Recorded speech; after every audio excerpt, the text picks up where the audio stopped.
Welcome to an important Indianomics episode on the eve of the World Leaders Summit for G20. Now, one of India's key objectives during its G20 presidency is to reform the multilateral development banks, that is the World Bank, the International Development Agency, or the IDA, the IBRD, etc., the entire World Bank group.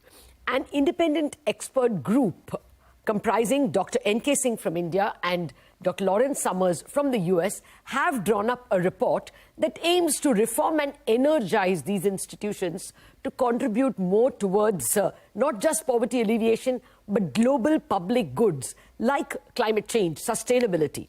Besides this, this expert group is asking for a tripling of sustainable lending by 2030, as also more flexible investment arrangements like credit enhancement involving the private sector.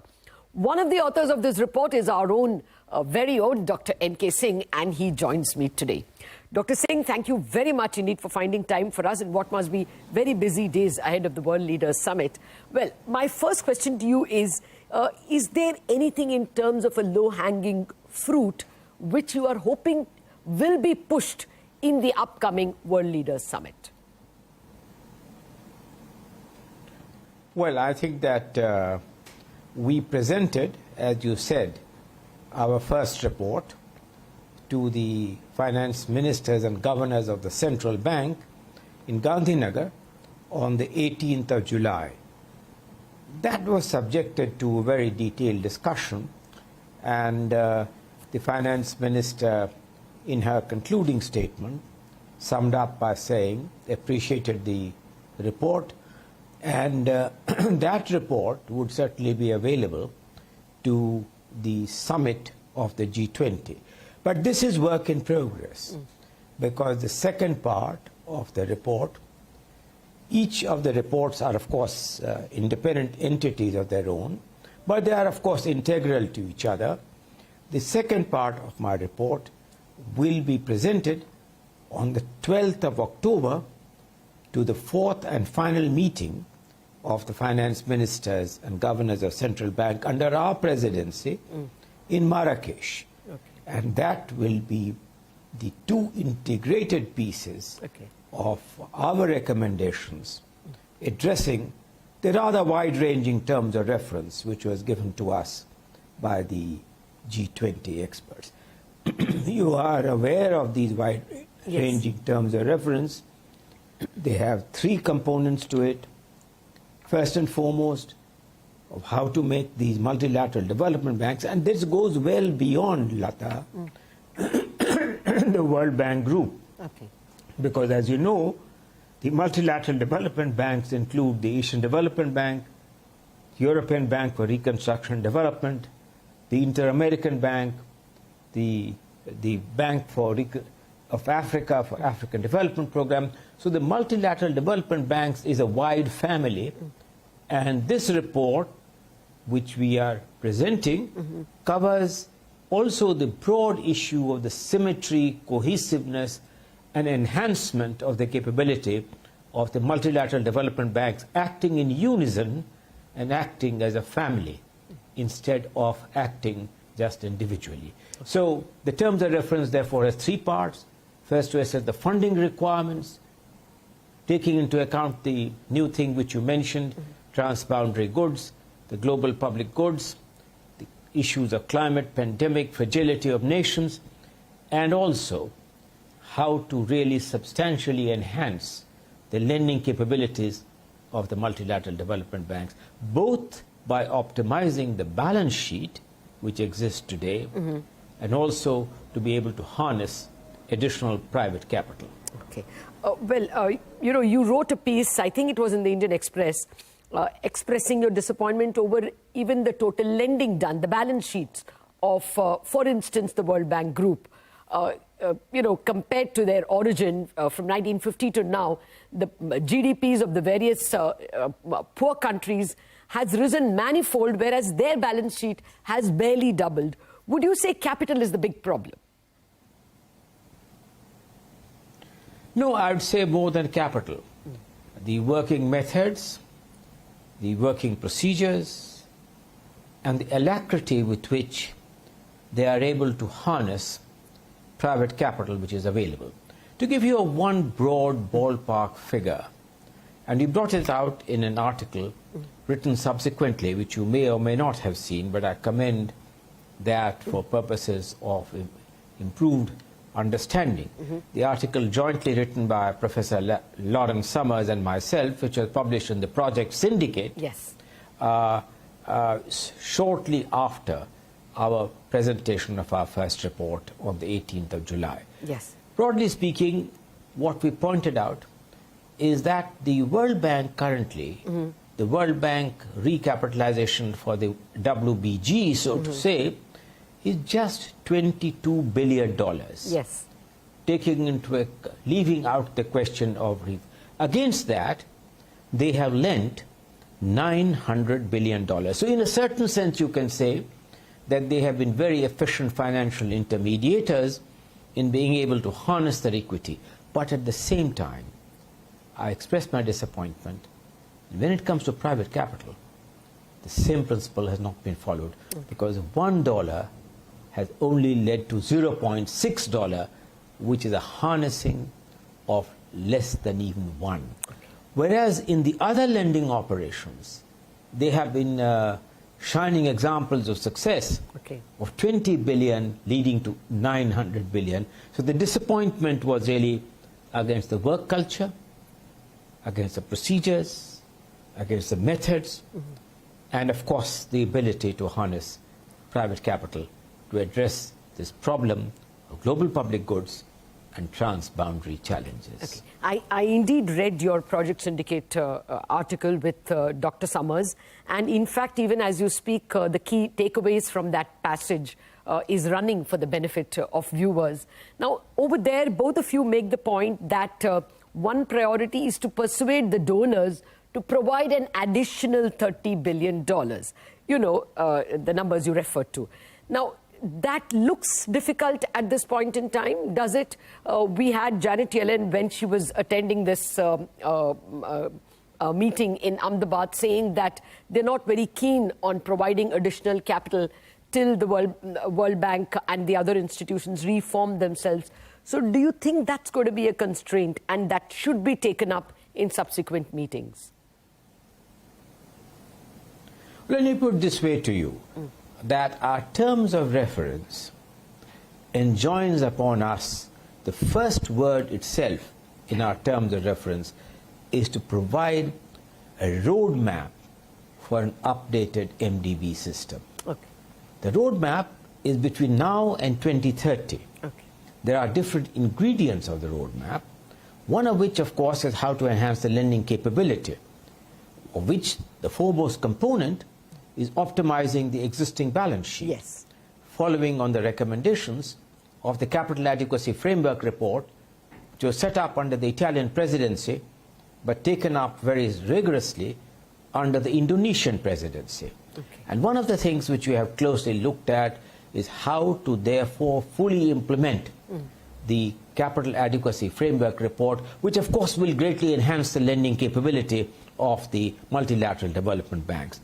In addition to this, as we go forward, we have made some estimates of the likely financial requirement, which broadly speaking, to share with you, is $3 trillion a year between now and 2030, out of which $2 trillion will come from domestic resource mobilization, and $1 trillion will need to come from concessional and non-concessional finance, 500 billion from private capital, 500 billion from substantially improving the existing lending capability of the MDB family, which, if I might tell you, if you add all the MDBs, in an average year, like 2019, the average year lending was close to just $120 billion. Our recommendation, if accepted, is designed to take this 120 billion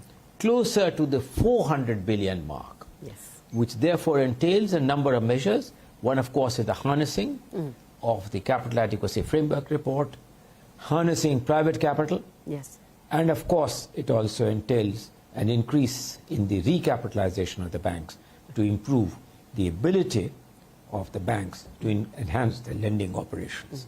Yeah, it's important that you point out that even without enhancing the capital, there are other things that the World Bank group and the other institutions can do simply by harnessing private capital better.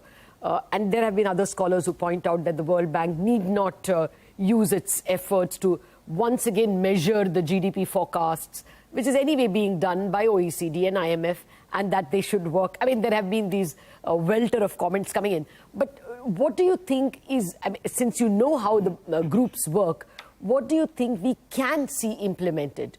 Do you see, say, credit enhancement and better use of private capital happening very quickly? Which is the 1 or 2 points on which you are very confident?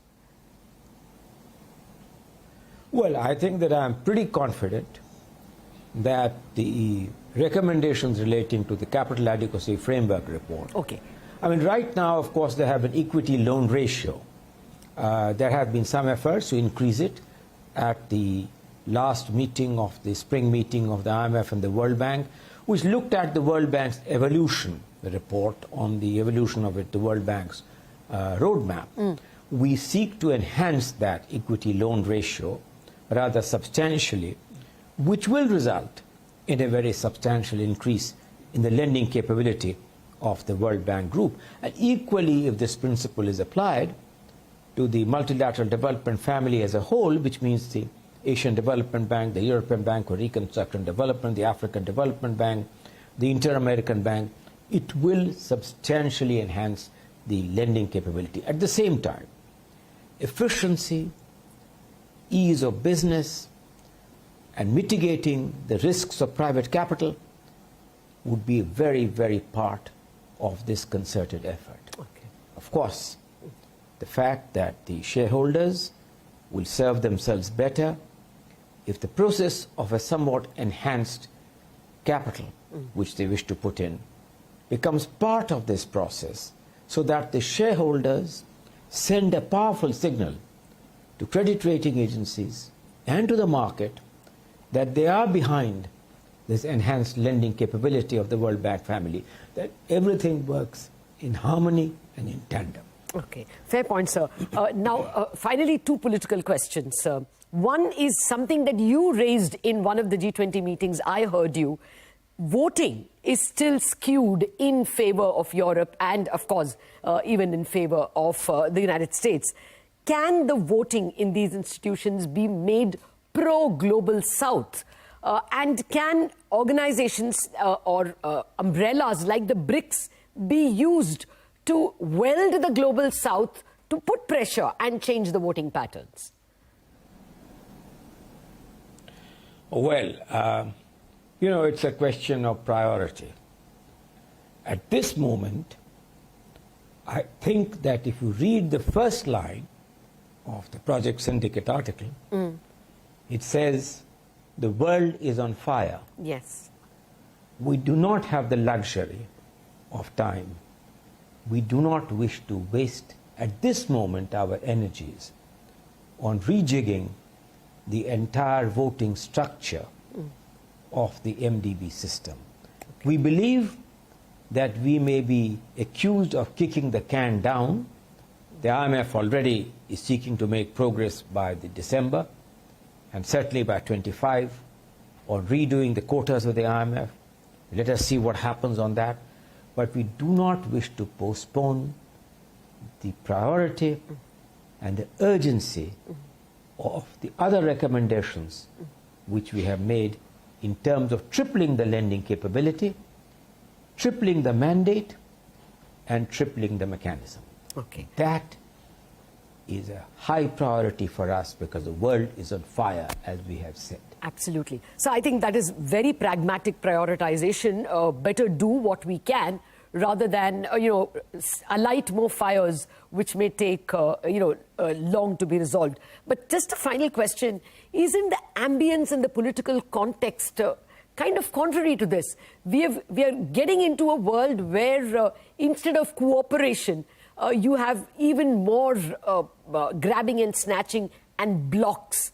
At this juncture, do you think given international politics, you will be able to make headway even in these three very simple goals and very urgent goals of tripling, sustainable lending? Well, let me tell you that there are some pleasant surprises. Oh. Would you, for instance, accept when I tell you that we got great support and wholehearted support from the Chinese delegation when they spoke on our recommendations in Gandhinagar? Oh.